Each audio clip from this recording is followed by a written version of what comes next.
Hello les amis, moi c'est Léa alias Travel Cowgirl sur les réseaux sociaux, je suis multi-entrepreneur et investisseur et aujourd'hui on va parler de la gestion de la pression dans l'entrepreneuriat.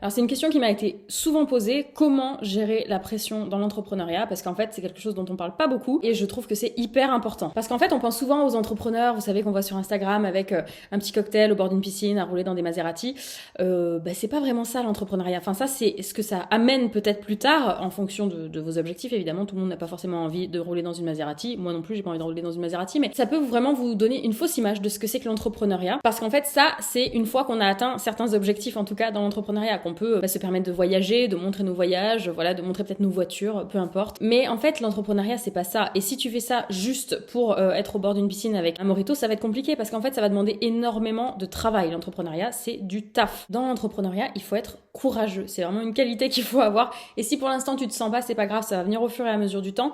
Mais faut être courageux en fait. C'est des guerriers, les entrepreneurs. Donc si tu veux progresser, il va falloir lâcher prise et en même temps forcer le passage. Donc ça va être douloureux parce que ça va être hors de ta zone de confort. Et dans ta zone de confort, c'est sûr, tout se passe bien. Mais hors de ta zone de confort, là, on n'est plus dans le même game. Là, c'est parfois la souffrance, c'est difficile parce que forcément, t'es en train d'apprendre des nouvelles compétences, t'es en train de faire des nouvelles choses, t'es en train de parler à des nouvelles personnes, t'es en train de créer quelque chose de nouveau puisque c'est quelque chose de nouveau que tu veux. C'est une vie nouvelle que tu veux. Donc, encore une fois, oui, au début, ça va faire mal. Tu vas douter souvent. Tu vas avoir le doute, il va venir à des moments où tu t'y attends pas du tout. Tu vas avoir des crises de nerfs, tu vas plus parler à certaines personnes. Ça va pas être facile parce que c'est une remise en question de ta vie, de ta façon de voir les choses. Tu vas te retrouver aussi face à toi-même, c'est-à-dire que la seule personne maintenant qui prend des décisions, c'est plus ton patron, c'est toi. Donc c'est toi aussi qui prends, entre guillemets, les risques. La personne qui doit aller chercher l'argent pour manger tous les mois et être tranquille ou être libre carrément, c'est toi en fait, il y a personne d'autre qui va le faire à ta place, personne encore une fois ne va venir te prendre par la main. Donc tu te retrouves seul face à toi-même, face à tes doutes, face à tes peurs. Et il faut que ton pourquoi, la raison pour laquelle tu fais tout ça, soit bien plus forte que tes peurs. Sinon tu laisseras toujours passer les excuses ou les peurs avant et du coup tu n'y arriveras pas. Donc ton pourquoi, j'en ai déjà parlé dans d'autres vidéos, c'est pourquoi tu veux vraiment être libre, ou pourquoi tu veux vraiment te lancer dans l'entrepreneuriat, ou pourquoi tu veux vraiment avoir de l'argent et plus jamais que ce soit un problème. Il faut que ton pourquoi, la raison, elle soit si forte que peu importe ce qui va se mettre sur ton chemin, peu importe les obstacles, peu importe les moments de doute, tu ne remettes pas en question le fait que tu as choisi d'être dans l'entrepreneuriat et que de toute façon, quoi qu'il arrive, ça va arriver. Je ne sais pas comment je vais le faire, je ne sais pas quand je vais le faire, mais je vais le faire. La peur, elle va revenir souvent, et souvent sous des formes dans lesquelles tu t'y attends pas du tout, parce que tu vas avoir certes le doute, mais tu vas avoir la peur du jugement des autres, du jugement que tu as envers toi-même. Est-ce que tu te sens capable, pas capable, et du coup tu peux te dénigrer aussi. Ça va vraiment venir de pas mal de choses, et c'est pour ça que c'est hyper important de faire du développement personnel et vraiment de l'introspection si tu veux aller en tout cas loin dans l'entrepreneuriat. Quand je dis loin, ça veut dire loin de ta zone de confort. Parce que l'entrepreneuriat, comme ça, on pense que c'est une courbe qui fait hop, comme ça. Non, ça fait pas du tout ça. c'est tu bosses, ah tu gagnes un peu. Tu bosses, ah tu gagnes un peu, ah et un peu plus. Et après tu bosses et tu gagnes un peu, tu gagnes beaucoup. Et puis après tu bosses un petit peu et tu gagnes beaucoup.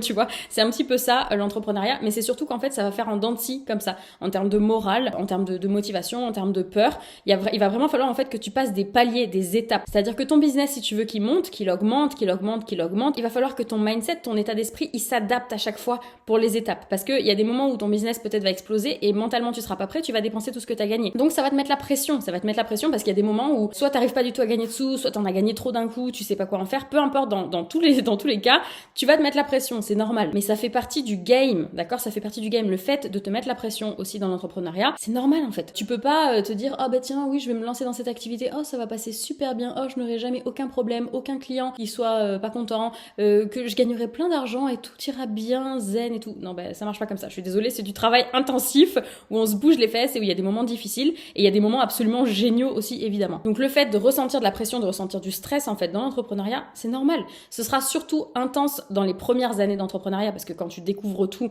au début, c'est assez dur, c'est assez violent, mais d'un autre côté, la récompense est absolument extraordinaire. Après, t'es libre, tu fais ce que tu veux et ça a pas de prix. Donc il y a pas mal de techniques pour gérer la pression que moi personnellement j'utilise. Après, il y a plein d'autres techniques sûrement, mais en tout cas je vais te parler de celles que je connais. La première, c'est la méditation. De faire faire de la méditation, juste 5 minutes de méditation le matin, je te le conseille vraiment, ça va t'apaiser pour le reste de la journée et tu vas avoir les idées claires. Encore une fois, on parle de la balance QI-émotion. Si tu as des émotions au max, tu es en panique, ton QI il va être à 0, tu vas faire n'importe quoi, tu vas rien faire de raisonné. À l'inverse, en fait, si tes émotions sont hyper détendues, cool, tout va bien, là tu vas pouvoir réagir de manière raisonnée et c'est dans cet état d'esprit qu'il faut que tu sois. Ensuite, tu as tout ce qui est faire du sport, une bonne alimentation, un bon sommeil. Et ben en fait, il faut vraiment qu'on se considère en tant qu'entrepreneur comme des sportifs de haut niveau, sauf que c'est de l'entrepreneuriat de haut niveau. Si tu veux tenir sur le long terme, il faut vraiment que tu prennes soin de ton corps et de ton énergie vitale. Autre chose importante, et j'ai fait une vidéo là il y a 2-3 jours sur le sujet, c'est de bien s'entourer, de s'entourer de personnes qui sont positives, qui croient en ce que tu fais, qui croient en toi. Tu peux également écouter des vidéos, des podcasts, etc. Moi j'en écoute tout le temps parce qu'au début j'avais personne autour de moi qui était entrepreneur, donc c'est ce que je faisais beaucoup et ça te permet de garder vraiment un focus qui est positif et qui est motivé même dans les jours où ça va pas. Autre chose, être organisé, c'est-à-dire qu'il faut que tu sois productif et organisé. Ça sert à rien de bosser 12 heures d'affilée sur un truc qui te stresse complètement, vaut mieux bosser 2 heures à fond et être hyper productif sur le sujet, comme ça te stressera moins. Tu peux d'ailleurs commander mon agenda de productivité si tu veux juste sous la vidéo. L'autre chose, c'est qu'il faut savoir que, encore une fois, stresser, c'est tout à fait normal en fait, c'est dans l'être humain, voilà, on a des peurs et on stresse, mais il faut se dire que rien ne va tenir sur la durée, il faut simplement savoir un petit peu les éléments déclencheurs qui font qu'on arrête de stresser. Par exemple, moi quand je suis en gros stress, en grosse panique, et ben je me mets de la musique à fond et je saute partout, je danse, c'est un truc qui fonctionne super bien chez moi, il faut que tu trouves l'élément qui fait que en quelques secondes comme ça, tu peux arrêter d'être stressé. Et plus tu es capable d'apprendre à lâcher prise sur ce que tu ne contrôles pas, et chaque stress, chaque challenge que tu vas rencontrer doit te permettre d'évoluer, tu dois l'utiliser comme une opportunité et pour avoir un feedback, pour faire mieux la prochaine fois et pas stresser. Par exemple, t'as un client qui te lâche, ou t'as des haters sur les réseaux sociaux, ou t'as peur du manque d'argent, t'as pas rentré l'argent que tu voulais ce mois-ci. Tout ça, ça doit te donner un feedback pour progresser. Comment je peux faire pour ne plus perdre de clients? Comment je peux faire pour ne pas ressentir négativement et me sentir hyper mal à chaque fois que j'ai un hater qui vient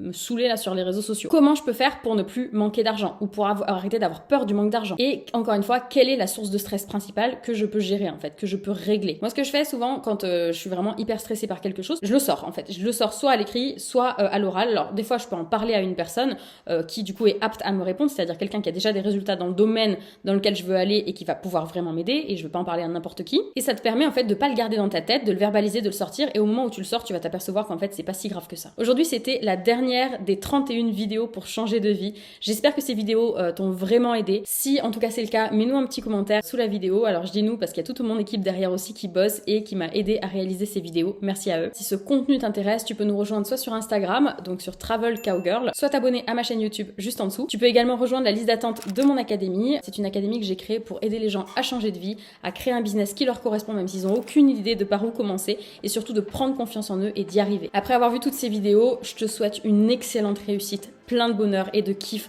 non seulement dans ta vie, mais également dans ton activité d'entrepreneur. Bye!